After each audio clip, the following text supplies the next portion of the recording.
Dear learners, we will be starting with the next topic, which is on the rural poverty. And this rural poverty is something which is covered under the approaches of rural development also and application and practice in rural development. Under this, we will be discussing about the poverty, inequality, as well as social development. So I'll be sharing the slides with you as well as I will be explaining each and every slides to you, and I'll be giving you the materials as well as with that for your self learning. So here goes the slide. To begin with rural poverty, and first of all, it's about poverty. It was Vivekananda who has mentioned in human society, too much wealth or too much poverty is a great impediment to the higher development of the soul. It is from the middle classes that the great ones of the world come. Here, the forces are very equally adjusted and balanced. So, this is a statement which has been given by Swami Vivekananda, highlighting that the effects of poverty which we have in our economy and which always creates an imbalance to the societal development. So the green revolution, the father of green revolution, MS Swaminathan, also said in one of his great work, we can't live happily as islands in a sea of poverty. That means when there is a poverty surrounded in our society, we cannot live in a happy environment. Today we are talking about the sustainable development. Today we are talking about again Vikshit Bharat.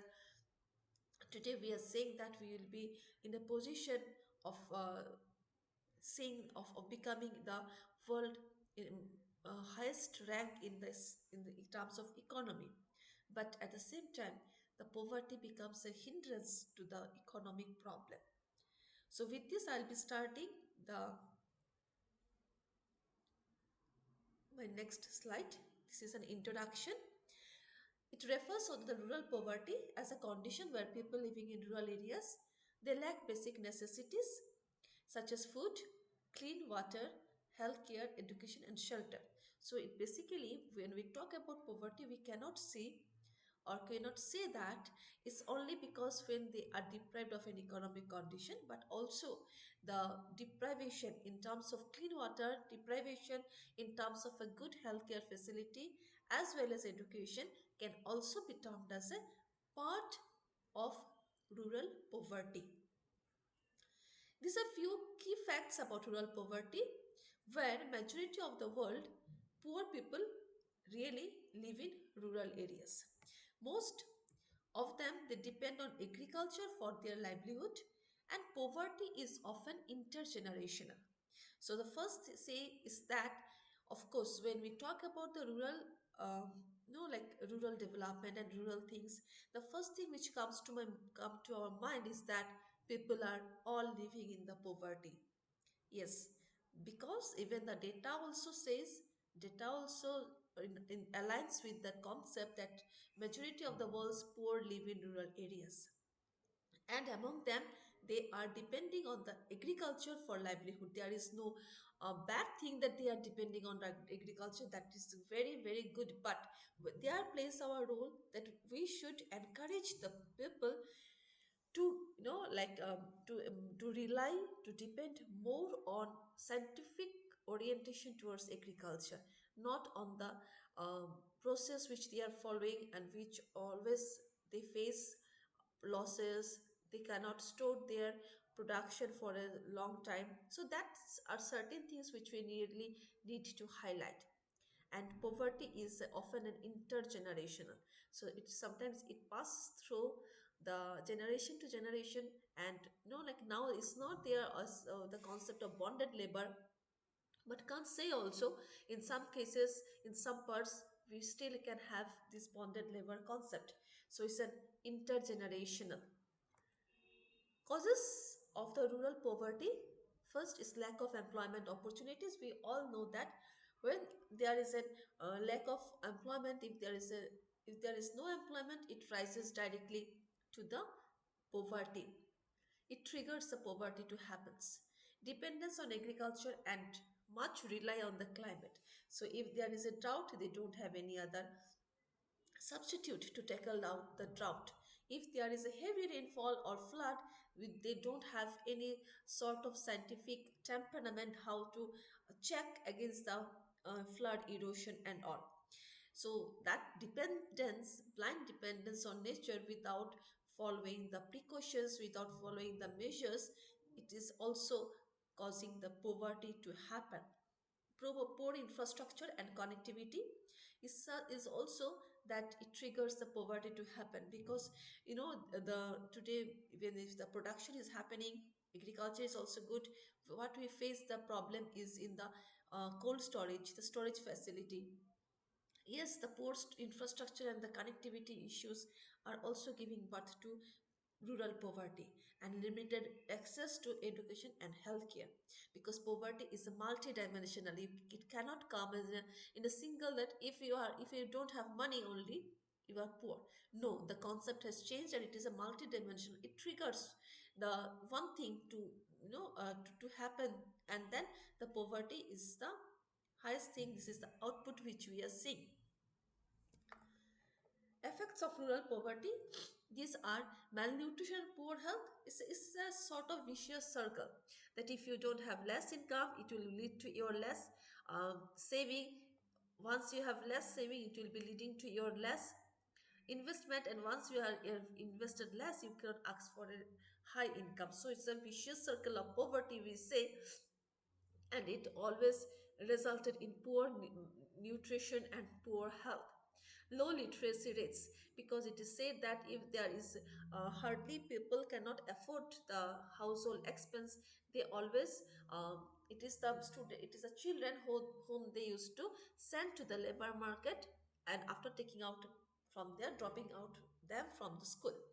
Migration to urban areas, and this is really a question which we really need to think on, because migration to urban areas is such that people are doing in search of job, in search of work, in search of food, in search of a permanency.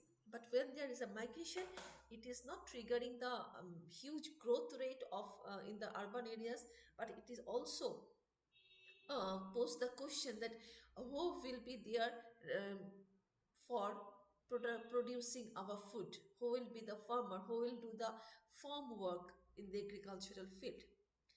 Then social inequality is also the effects of rural poverty, because when there is a poor, you will find that there are people who are being distinguished, who are being stratified based on the income. Now comes the role of agriculture towards the poverty. Main source of income in rural areas is agriculture, and that where our role comes. Low productivity keeps income low. Climate change is also increasing risks for farmers. So these are the role of agriculture, because once we make agriculture as the backbone, it is said just that it is a backbone of Indian economy. But to be very honest, in terms of agriculture and in entire country, no, like how much we are giving emphasis for the agriculture. In northeast we have our own traditional way of cultivation, it may be shifting cultivation, jamo cultivation, and terrace cultivation.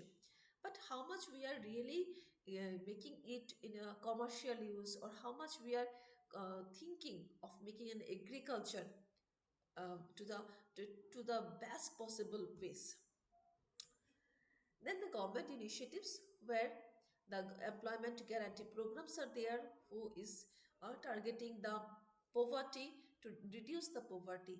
Then subsidies are for farmers, whatever loan they are taking from the bank and from from other schemes, the farmers are getting the subsidized amount. Rural education and healthcare schemes are also there, which in some cases are because dropout rates are higher, because of the reason is only because of poverty. But the right to elementary education, the midday meal scheme, these are something which are trying to reduce the dropout rates, because of the unless it is, there cannot be square of meals available in their home, they will be going to the labor market, and we cannot change that. So infrastructure development is also what government is doing under skill development, infrastructure development. So like these are the government initiatives, but as I told, that government initiatives not only can on alone cannot bring the rural development. It should be the people's effort combining together with the government initiatives, then only we can think of a rural development. Role of NGOs also there too in support of the government authorities. So wherever government cannot reach, it is the NGO which is taking the lead role here through skill development programs, by organizing, by making the awareness why skill is important, and also making them the building their capacity to earn whatever income they can by using their naturally available resources. Then the NGOs are also encouraging the microfinance and the self-help groups, and the NGO becoming they themselves becoming the self-help promoting institute SHPI, and then they are the one who is leading the microfinance and the self-help groups. They are the one who are also making the awareness and the community support. So these are something which we really need to check on. Then these are the possible solutions how to tackle this, poverty. That is improving rural education, promoting sustainable agriculture, better healthcare access, and rural industrialization. These are the possible solutions. I think from my point of view, I'll also ask my learners to give the possible solutions what they think to tackle the poverty. That like when we are say that poverty is the reason for like any social evil, maybe unemployment, maybe child labor, maybe trafficking, domestic violence, everywhere we see that poverty is the root reason. But I want to give my learner a reflective questions on that. That if poverty is the reason, and at this other on the other side, poverty eradication program is showing 100% success. So when we have these two in our hands, we are seeing that poverty is not reducing. Poverty is reducing, but it is not getting a zero. But at the same time, poverty eradication program are also doing well. They are implemented in a very well planned manner. The monitorings are also going on in a well executed manner. So why still there are poverty? So that is a question, reflective questions to my learners. We can think and we can discuss on it. So this is a concluding that rural poverty can be reduced through combined efforts of governments, NGOs, and communities focusing on development, education, employment, and also on the sustainable development. So that's all for my rural poverty class, rural poverty presentation. I will be discussing much more on the new topics which will be sharing from time to time. And if you have certain things, you can the student learners can join me, can ask me, put the questions, and please do answer the reflective questions in your classes. Thank you.